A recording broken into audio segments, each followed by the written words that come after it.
Naisip mo ba ang buhay mo?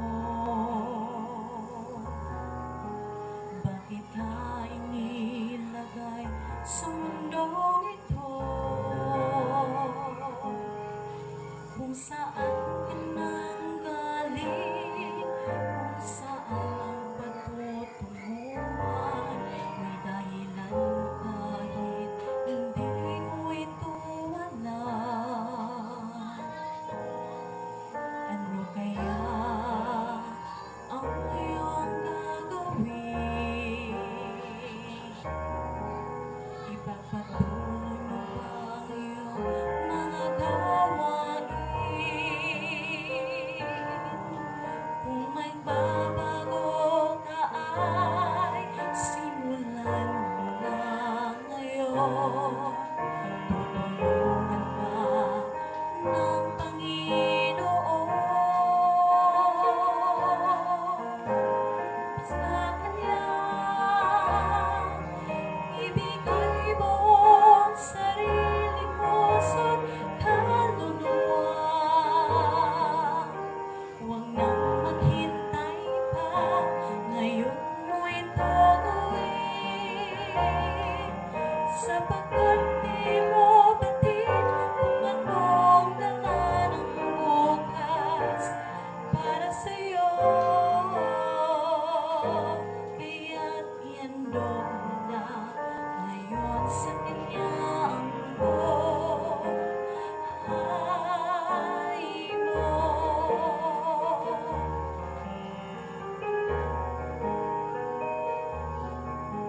Buhay natin ay pansamantala. Isang saglit ika'y buhay, tapos wala ka na. Kaya't ngayon ang panahon, harapin ang katotohanan. Diyos lamang ang may buhay na walang hanggan. Lumapit sa Kanya, ibigay mo ang sarili, puso't kaluluwa. Huwag nang maghintay pa, ngayon mo ito gawin. Sapagkat di mo batid kung anong dala ng bukas para sa'yo. Kaya't ihandog mo na ngayon sa Kanya ang buhay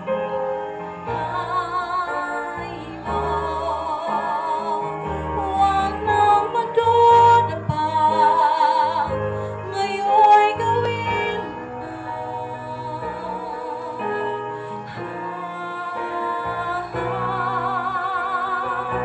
Lumapit sa Kanya,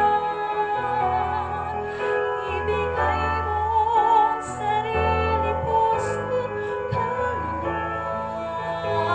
Samtang nagapamatikin sa bahangon, ato ni dugo, ato mga ulo, ibiyong nato ng ato mga panata.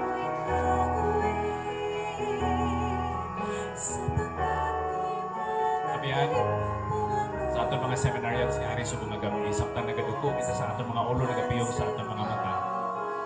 Subong nga gabi may kahigayunan kita nga dawaton, magpalapit, kaya Ginoon nag-aawhag sa tagsa sa aton. Wala kita makahibalo kung anong dangatan sa aton kabuhi. Subong, mapaskog pa kita, buwas, wala kita makahibalo kung anong matabo sa aton. Pero isa lang gid ang aton masiguro. Nga subong kung aton ihatag ang aton kabuhi kay Kristo. Kung aton siya tuod-tuod nga ginahigugma, aton dawaton ang iya ginatanyag nga kaluwasan para sa aton. Kani ang pamangkot subong nga gabi, pila sa aton ang magadawat sa kaluwasan nga ginatanyag sa Ginoo sa tagsa sa aton. Kung ini ang imo handog nga dawaton nimo, ang dulot nga kabuhi nga wala sa katugtuban, palihog ialsa ang imo.